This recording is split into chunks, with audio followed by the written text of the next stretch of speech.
आरम्भं कुर्मः। रामो राजमणिः सदा विजयते, रामं रमेशं भजे, रामेणाभिहता निशाचरचमूः, रामाय तस्मै नमः। रामान्नास्ति परायणं परतरं, रामस्य दासोऽस्म्यहं, रामे चित्तलयः सदा भवतु मे, भो राम मामुद्धर। प्रपन्नपारिजाताय स्तोत्रवेत्रैकपाणये, ज्ञानमुद्राय कृष्णाय गीतामृतदुहे नमः। वसुदेवसुतं देवं कंसचाणूरमर्दनं, देवकी परमानन्दं कृष्णौ वन्दे जगद्गुरुम्। नमः सर्वेभ्यः, सर्वेषां पुनः स्वागतम्. We will just revise the previous class shlokas.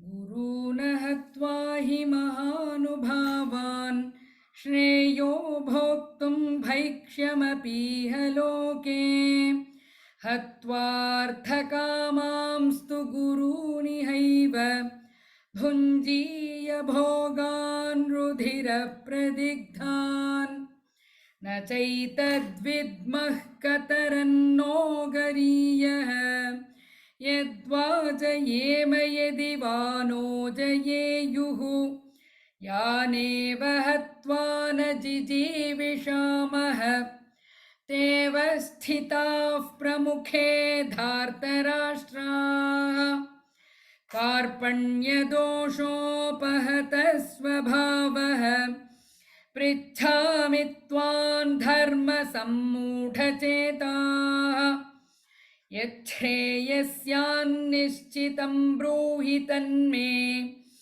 शिष्यस्तेऽहं शाधिमान् त्वां प्रपन्नम्. So this shloka, two more devotees can recite because we stopped with only a few devotees. So two more devotees you can call Bhagini. I will just teach them. Shyamala Srinivas Bhagini. कार्पण्यदोषोपहतस्त्वभावः, पृच्छामि त्वां धर्म सम्मूढचेताः, यच्छ्रेयस्यान्निश्चितं ब्रूमि तन्मे, शिष्यस्तेऽहं शाधिमान् त्वां प्रपन्नम्. Uttama Bhagini. First line one more time. कार्पण्यदोषोपहतस्त्वभावः. Then the third line also यच्छ्रेयस्यान्निश्चितं ब्रूहि तन्मे, ब्रूहि तन्मे. Yes, Uttama. ब्रूहि तन्मे. Next devotee. Sujata Jayaraj Bhagini.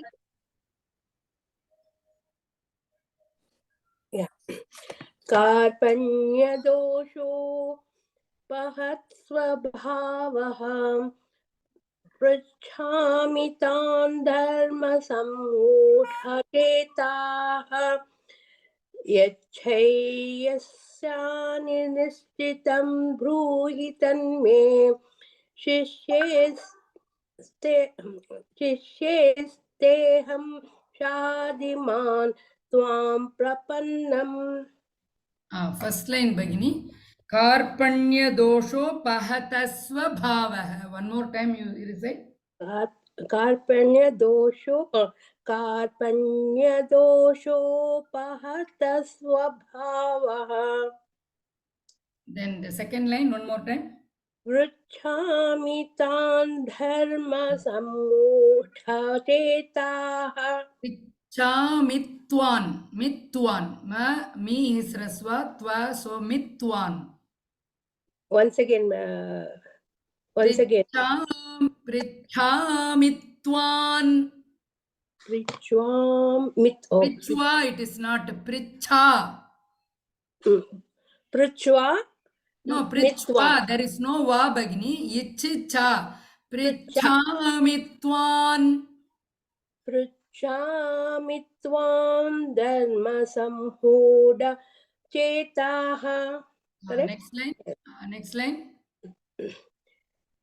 यच्छ्रेयस्यानि निश्चितं ब्रूहि तन्मे शिष्येस्तेऽहं शाधि मां त्वां प्रपन्नम्. Shishye, it is the A is ya only. There is no A. Shishyaste only. Shishyasteham. शिष्यस्तेऽहं शाधि मां त्वां प्रपन्नम्. Man tvam prapannam anuswara is there. मान त्वां प्रपन्नम. Yes, Bhagini. Thank you. Yes. We will move on to the next shloka. Nahi prapashyami mamapanudyad yachhokamuchchoshanamindriyanam avapya bhumavasapatnamriddham राज्यं सुराणामपि चाधिपत्यम्. So here nahi, this ha, he is hrasvam. Nahi, it is not. Nahi prapashyami. Pra, so there is a dvitvam here. So nahi prapashyami mama panudyat yachhoka, cha mahaprana, mucho, again yachhoka, mucho, two mahapranas. Kshanamindriyanam, then avapya bhuma, dha mahaprana, vasapatna mriddham, dha mahaprana. One second.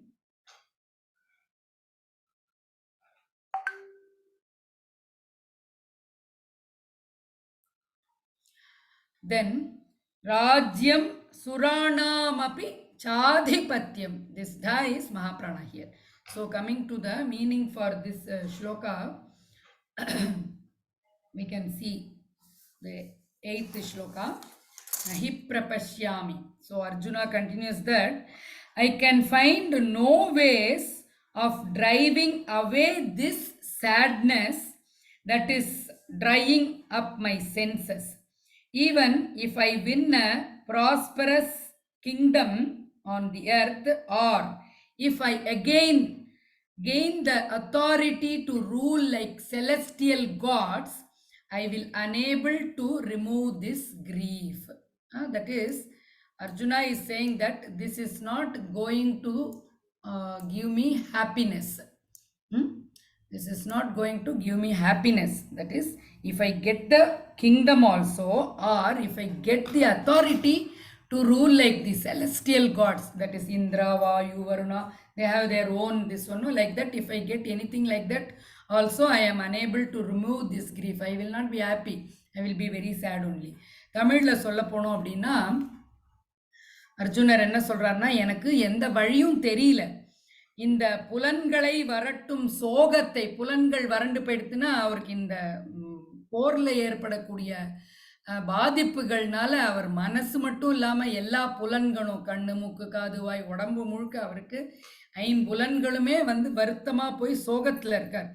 அந்த மாதிரி இந்த போர்ல வென்று ஒரு ராஜ்யம் கிடைச்சாலோ, இல்ல தேவர்களை போல அதிபதியாக எந்த எதிரியுமே இல்லாத ஒரு வளமான ராஜ்யமே கிடைச்சாலுமே இந்த சோக நிலையை என்னால அகற்ற முடியாது, அதனால எனக்கு சந்தோஷம் கிடையாது அப்படின்ட்டு சொல்றாரு. So we will practice this shloka now. Purnima Prakash Bhagini.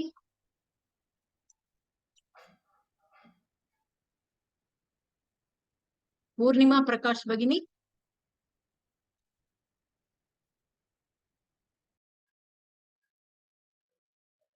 Rajalakshmi. Yes. Nahi Nahi prapashyami mamapanudyad. Nahi prapashyami mamapanudyat. Nahi prapashyami mamapanudyat. Yachhokamuchchoshanamindriyanam. Yachhokamuchchoshanamindriyanam. Yachhokamuchchoshanamindriyanam. Avapya bhumavasapatnamriddham. अवाप्य भूमा वसपत्नमृद्धम् अवाप्य भूमा वसपत्नमृद्धम् राज्यं सुराणामपि चाधिपत्यम् राज्यं सुराणामपि चाधिपत्यम् राज्यं सुराणामपि चाधिपत्यम् Yes, उत्तमं भगिनी. धन्यवादः राजलक्ष्मी अम्ब भगिनी. नमस्ते भगिनी। न हि प्रपश्यामि ममापनुद्याद् न हि प्रपश्यामि ममापनुद्यात् न हि प्रपश्यामि ममापनुद्यात् प्रपश्यामि प्रपश्यामि अस्य पश्य पश्यामि न हि प्रपश्यामि ममापनुद्यात् यच्छोकमुच्छोषणमिन्द्रियाणाम्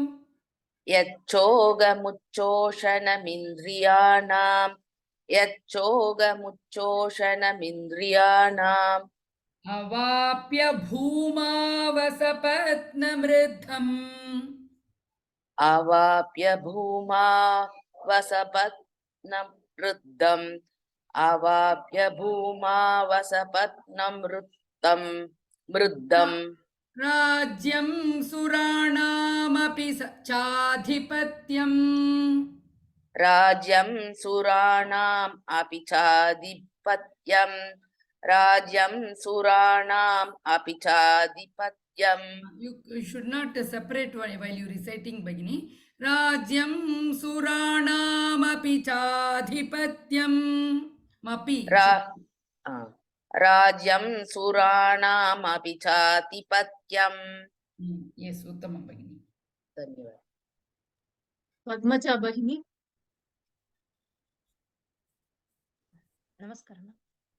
न हि प्रपश्यामि ममापनुद्याद् यच्छोकमुच्छोषणमिन्द्रियाणाम् न हि प्रपश्यामि ममापनुद्यात् यच्छोकमुच्छोषणमिन्द्रियाणाम् यच्छोकमुच्छोषणमिन्द्रियाणाम् यच्छोकमुच्छोषणमिन्द्रियाणाम् Choka, there is no ka Bhagini. Yच्छोकमुच्छोषणमिन्द्रियाणाम् यच्छोकमुच्छोषणमिन्द्रियाणाम् Chona, there is no na also. Muchosha only here.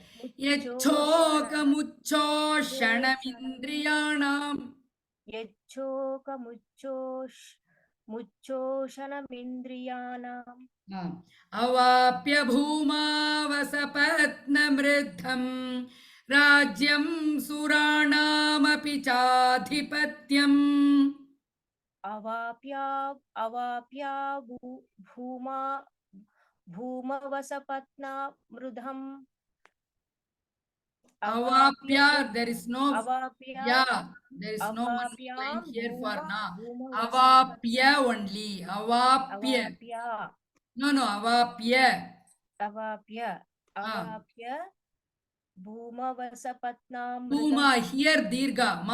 One more line is there. Avapya bhuma vasapatnamriddham. अवाप्य भूमवसपत्नमृद्धम् Mriddham. वृद्धम् राज्यं सुरानमपि Surana, na, again one more line is there to they say it is dirgha. सुरानामपि चाधिपत्यम् Yes, Bhagini. राज्यं सुरानामिपति चाधिपत्यम् No, Rajyam Suranaamapi Chadhipatyam. राज्यं सुरानामपि चाधिपत्यम् Yes, Uttamam Bhagini. So, for everyone I am saying, when others are reciting Pada by Pada, you are in mute and you can practice that one. That is the easy way to get the shlokas very easily. So when your turn comes only, if you recite, it will be difficult. Okay, next devotee. Okay, ma'am. Recite. भगिनी अपर्णा भगिनी Yes, ma'am. न हि प्रपश्यामि ममापनुद्याद् यच्छोकमुच्छोषणमिन्द्रियाणाम् अवाप्य भूमावसपत्नमृद्धं राज्यं सुराणामपि चाधिपत्यम् न हि प्रपश्यामि ममापनुद्यात् यच्चोहमुच्छोषणमिन्द्रियाणाम् अवाप्य भूमावसपत्नमृद्धम् राज्यं सुराणामभिचाधिपत्यम्. Together, Suranamapi, it should be. Suranamabi. Mabi, it is not ba, it is pa. Mapi. Suranamapi. And here also Prabhashyami, I heard it is Prapashyami. Okay, ma'am. Prabhashyami. No, ba it is not there, Bhagini. Pa only is there. Prapashyami.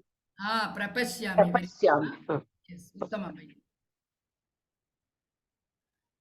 Lakshmi Lakshmi प्रिया भगिनी नमस्ते जी. Namaste, Bhagini. Full slogan. न हि प्रपश्यामि ममापुनुपनुद्याद् यच्चोकमुच्चोक्षणमिन्द्रियाणाम् अवाप्य भूमा वसपत्नमृद्धं राज्यं सुराणामपि चाधिपत्यम्. So for everyone I am saying there is a difference between this na. This na, when you say it will be, your tongue will be in the front, near the teeth. Na. When you say this na, your tongue will roll inside. Surana. Na. There is a difference between this na and this na. That also you should incorporate while you recite.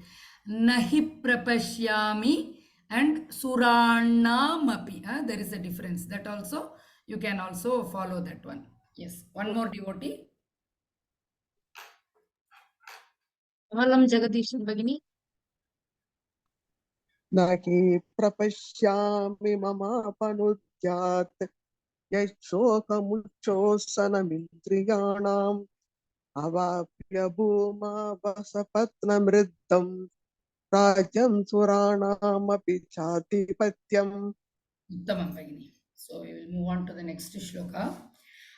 Now this tune, now again the Anushtup Chandaha. Arjuna uvacha eva muktva hrishikesham gudakeshaf parantapa nayotsya iti govindam uktva tushnim babhuvaha. So this is, the screen is visible, no Bhagini, for everyone. So Sanjaya Uvacha. Now again Sanjaya is telling to Dhritarashtra king. So Eva Muktva Hrishikesha Gudakeshaf Parantapa. Gudakesha. Then after Visarga Pakaraha. So Gudakeshaf Parantapa. Nayotsya iti govindam Uktva tushnim babhuvaha. This bha is Mahaprana again. So coming to the meaning for this ninth shloka.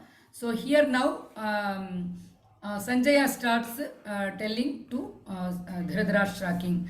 So the names Hrishikesha is given to Krishna, and Gudakesha is the name given to Arjuna.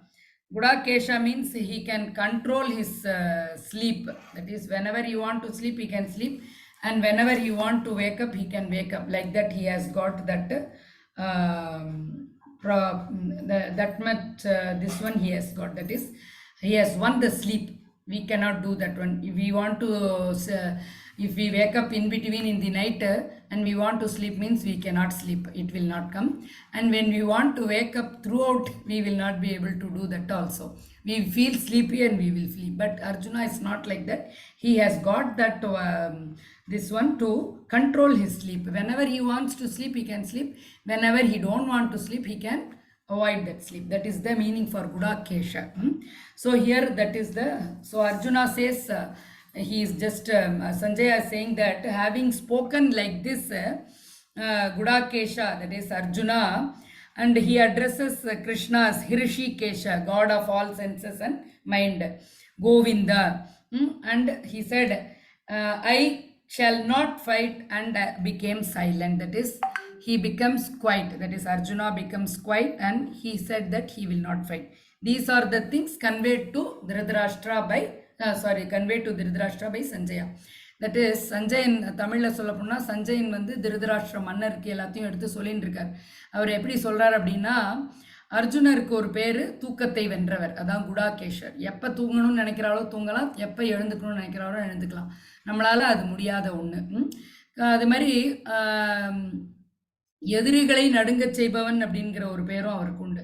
அவர் கிருஷ்ணர்கிட்ட என்ன சொல்கிறார் அப்படிங்கிறத சஞ்சயன் வந்து திருதராஷ்டிரர் சொல்கிறார். அர்ஜுனர் என்ன சொல்கிறாருன்னா, இந்த மாதிரி போர் புரியாமல் இருக்க காரணங்களை எல்லாம் அர்ஜுனர் சொல்லிட்டு, கோவிந்தா நான் போர் புரிய மாட்டேன் என்று சொல்லிவிட்டு அமைதியாகி விட்டான் அப்படிங்கிறத திருதராஷ்டிரருக்கு எடுத்து சஞ்சயன் சொன்னார். அதுதான் இந்த ஸ்லோகத்தினுடைய அர்த்தம்.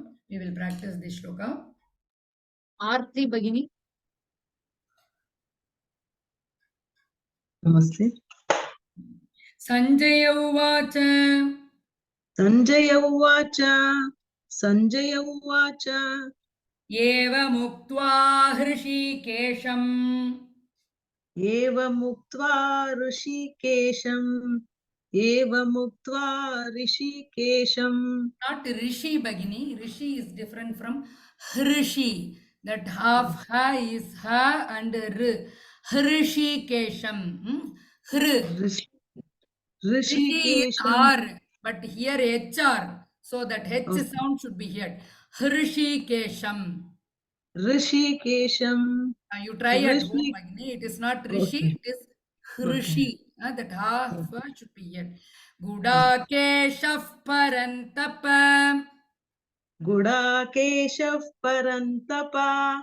गुडाकेशः परन्तपा न योत्स्य इति गोविन्दम्. न योत्स इति गोविन्दम्. न yotsa, it is not sa, it is ya. So न yotsya. Okay. न योत्स्य इति गोविन्दम्. उक्त्वा तूष्णीं बभूवः. उक्त्वा तूष्णीं बभूवः.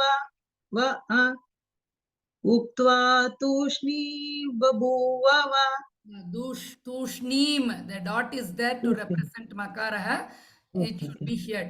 Uktva tooshneem babhuvah. उक्त्वा तूष्णीं बभूवः. उक्त्वा तूष्णीं बभूवः. उत्तमं भगिनी. चित्रा एस भगिनी. Yes, ma'am. संजय उवाच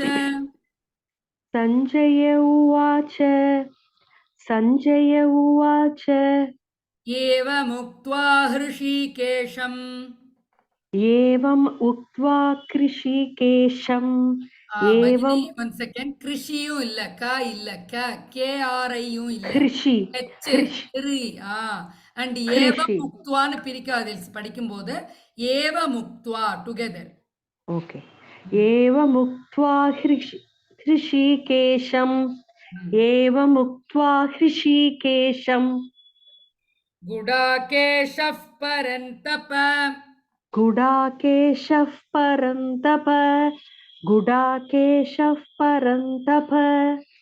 न योत्स्य इति गोविन्दम्. नयोत्स्य इति गोविन्दम् नयोस्य इति गोविन्दम् उक्त्वा तूष्णीं बभूवः उक्त्वा तूष्णीं बभूवः उक्त्वा तूष्णीं बभूवः उत्तमं भगिनि अरुणादेवी भगिनी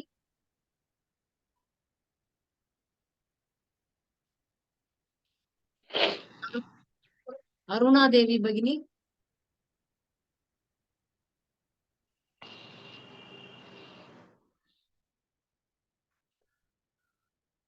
नेक्स्ट डिवोटी भगिनि गायत्री आर भगिनी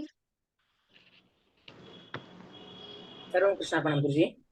सञ्जय उवाच एवमुक्त्वा हृषीकेशं गुडाकेशः परन्तप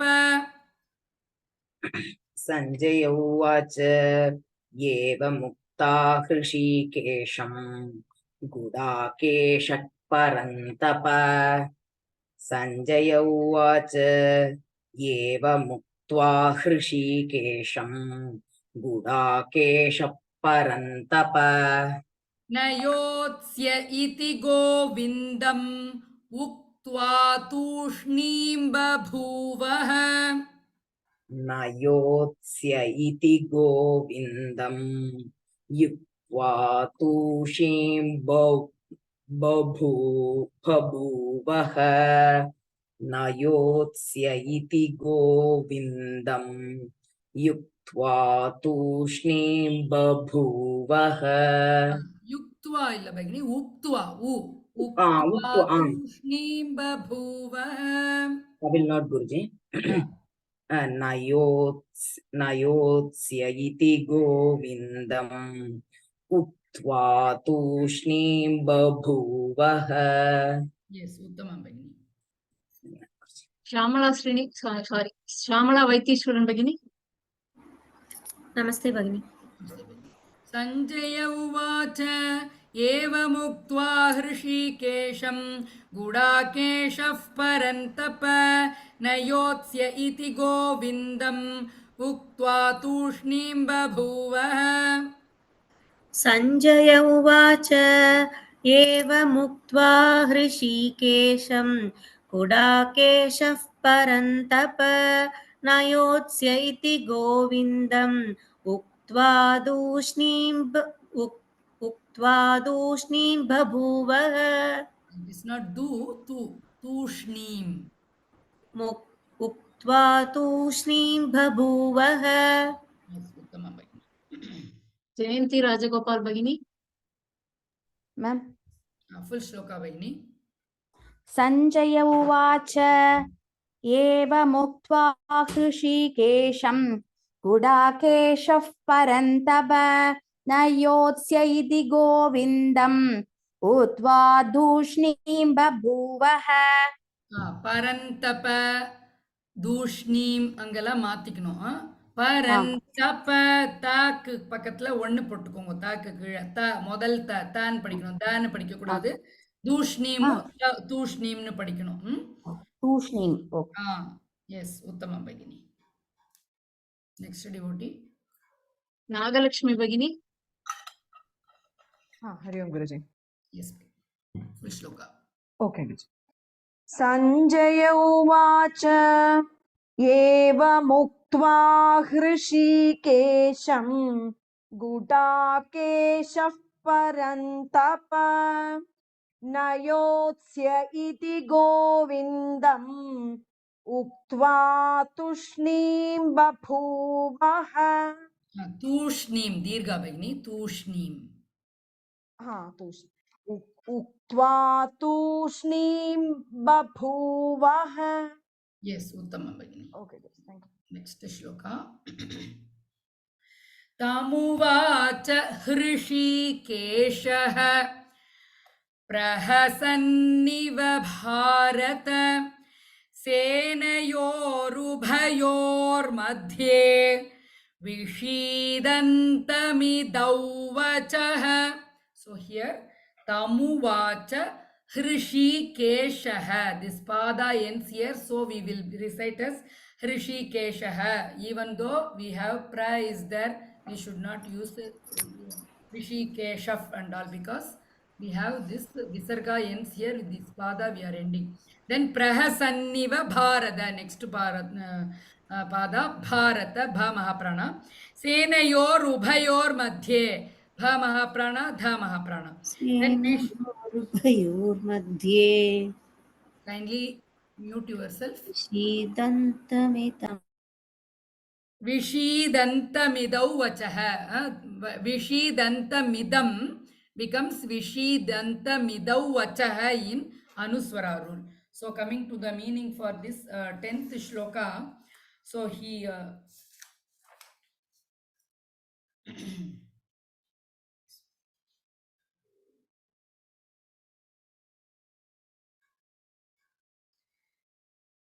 now Arjuna, who is in between both the armies, that is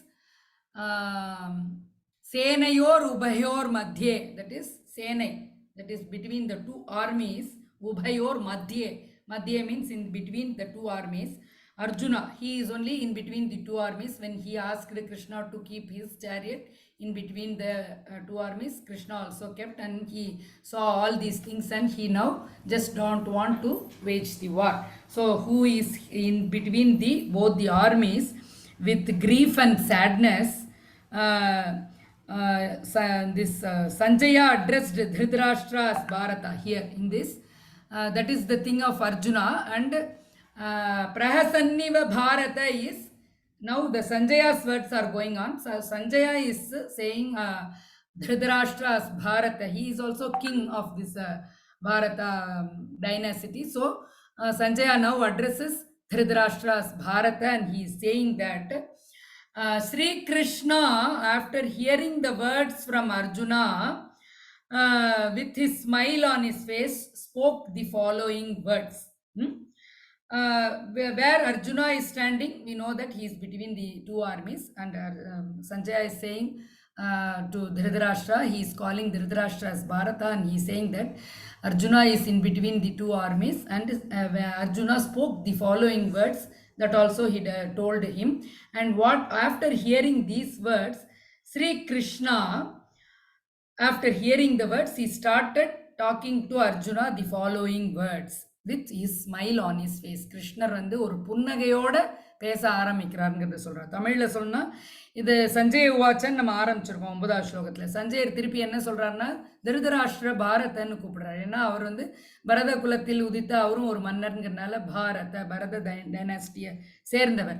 so மன்னா அப்படின்னு கூப்பிடுற மாதிரி பாரத அப்படின்னு விழிச்சிட்டு கூப்பிட்டுட்டு என்ன சொல்றாருன்னா, இரு சேனைகளுக்கு மத்தியில் துயரத்துடன் இருக்கும் அர்ஜுனனிடம் பகவான் ஸ்ரீ கிருஷ்ணர் புன்சிரிப்புடன் பின்வருமாறு கூறினார் அப்படின்ட்டு சொல்றாரு. இந்த பின்வருமாறு சொல்றது பகவான் ஃபுல்லா அந்த 11வது ஸ்லோகத்திலேருந்து ஸ்ரீ கிருஷ்ணருடைய வார்த்தைகள் வரும். ஆத்மாவை பத்தி ரொம்ப முக்கியமான ஒரு கருத்துக்களை எல்லாமே கிருஷ்ணர் இந்த 11வது ஸ்லோகத்திலேருந்து சொல்லுவார்.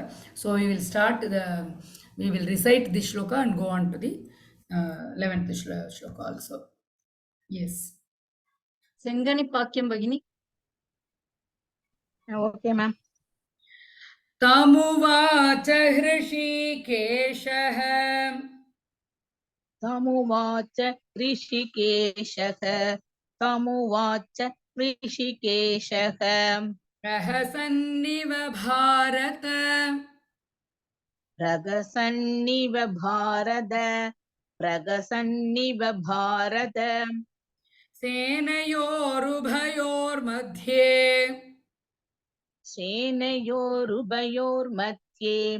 सेनयोरुभयोर्मध्ये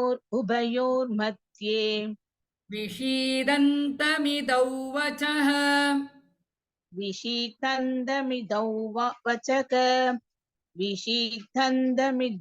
वचः பந்தம் இல்ல பகினி, இங்க வந்து த வந்து 3வது த.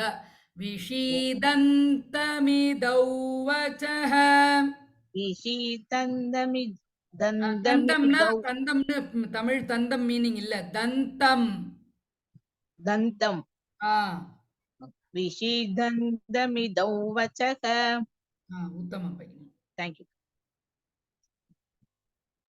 ஸ்ரீதேவி பகினி. Namaste, Bhagini. नमस्ते भगिनी तमुवाच हृषीकेशः तम्बुवाच ऋषिकेशः तम्बुवाच ऋषिकेशः प्रहसन्निव भारत प्रहसन्निव भारत प्रहसन्निव भारत ஷன்னிவன்னு கேக்குறது சன்னிவதான் ச சரஸ்வதி சொல்ற ச பிரஹசன்னிவ பாரத प्रहसन्निव भारत प्रहसन्निव ஓகே ஸோ கரெக்ஷன் சொன்னா ஒரு தடவை சொல்லுங்க போறோம் டைம் இல்லை நம்மளுக்கு okay. சேனையோருபயோர் மத்தியே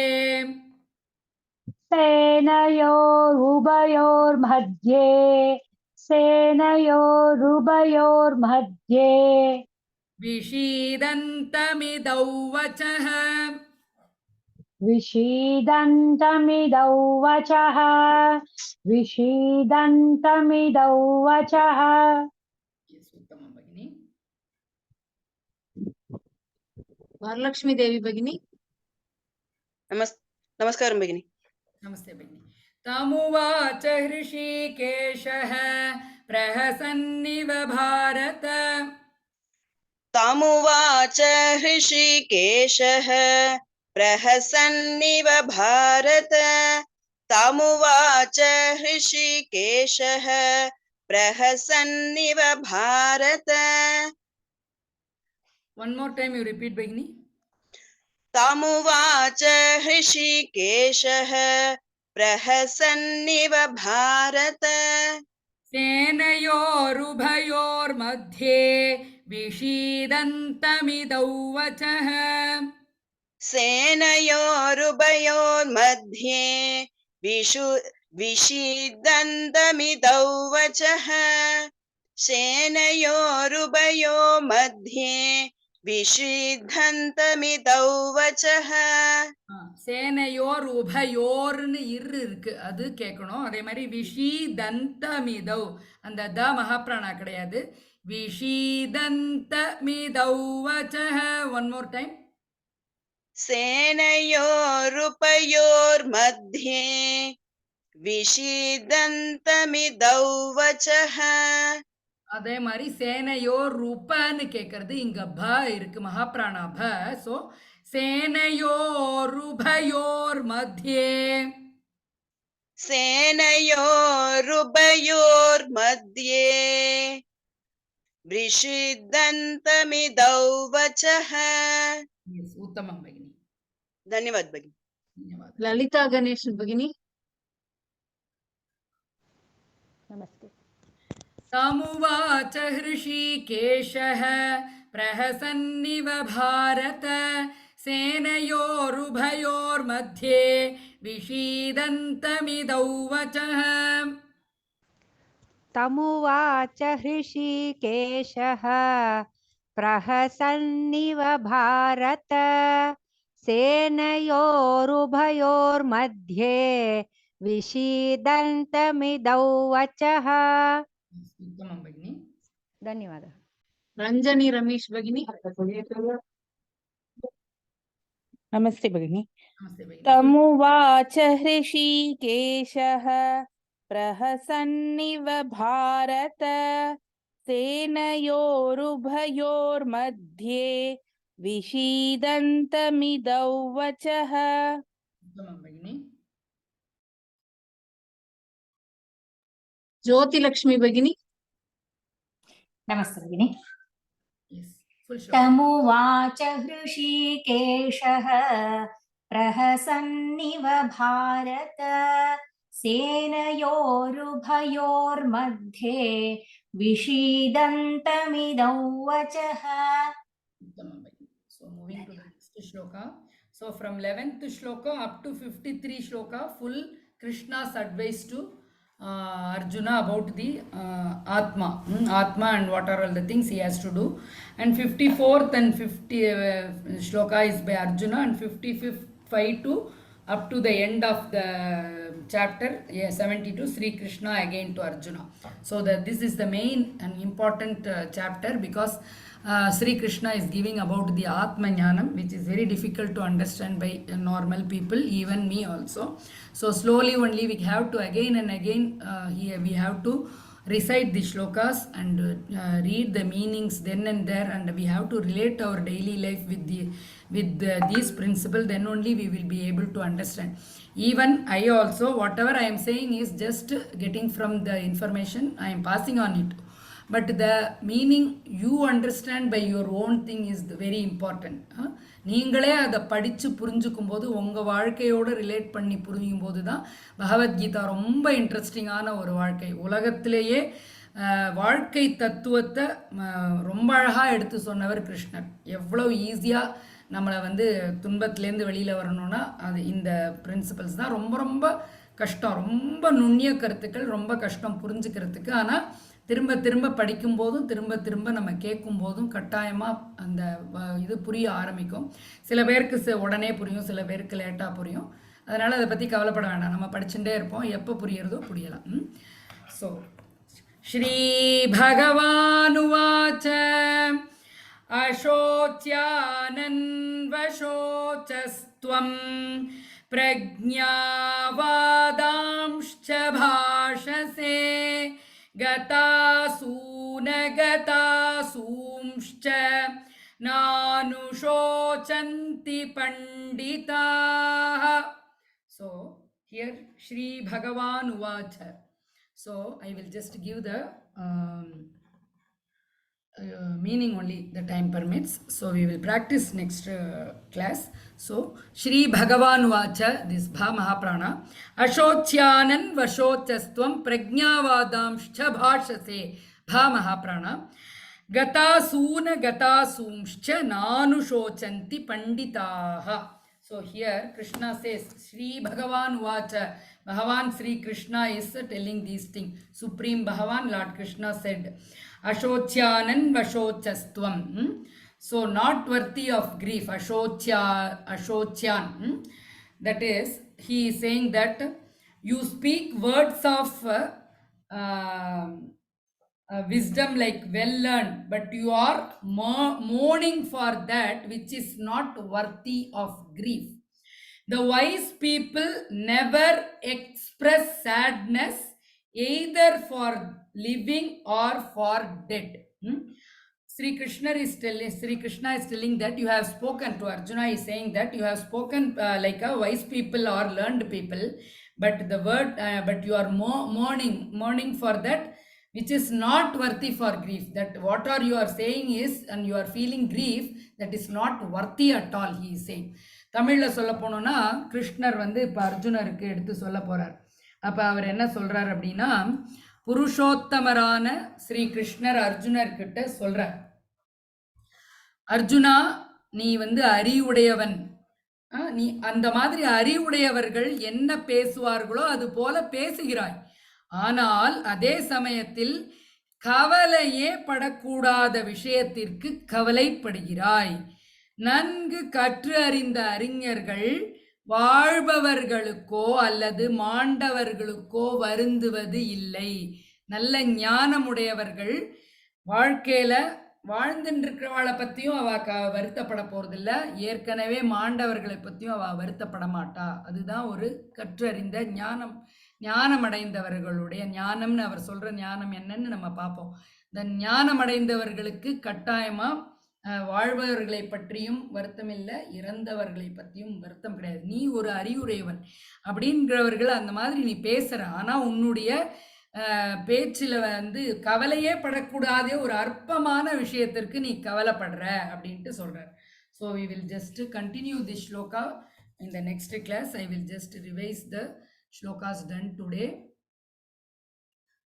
कार्पण्य दोषोपहत स्वभावः पृच्छामि त्वां धर्म सम्मूढचेताः यच्छ्रेयस्यान्निश्चितं ब्रूहि तन्मे शिष्यस्तेऽहं शाधिमान् त्वां प्रपन्नं न हि प्रपश्यामि ममापनुद्याद् यच्छोकमुच्छोषणमिन्द्रियाणाम् अवाप्य भूमावसपत्नमृद्धं राज्यं सुराणामपि चाधिपत्यम्